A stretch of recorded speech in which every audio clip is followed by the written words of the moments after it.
आज आपण लबाड कोल्हा हा पाठ पाहणार आहोत. धडा 31. लबाड कोल्हा. एक कोंबडीचे पिल्लू होते. ते झाडाखाली दाणे टिपीत होते. इतक्यात थोडा वारा आला. झाडाची पाने हलली. एक पान खाली पडले.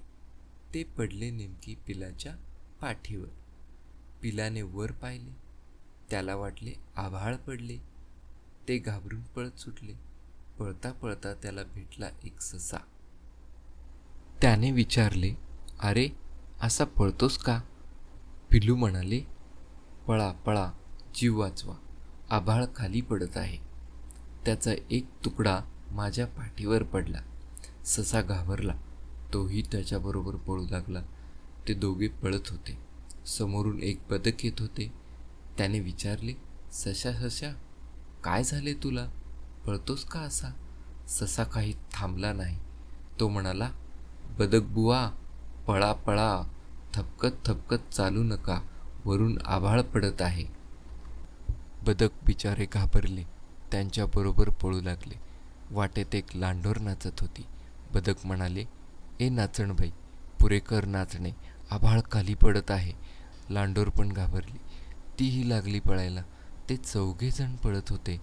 आभाळ पडले, आभाळ पडले असे सारखे ओरडत होते. समोरून आला एक कोल्हा. त्याने हे ऐकले. तो होता लबाड. मनात म्हणाला, "बरी सापडली शिकार." तो समोर गेला आणि त्यांना म्हणाला, "घाबरू नका, चला सारे माझ्या घरात. माझे घर आहे जमिनीत. आभाळ पडले तरी ते राहील वरच."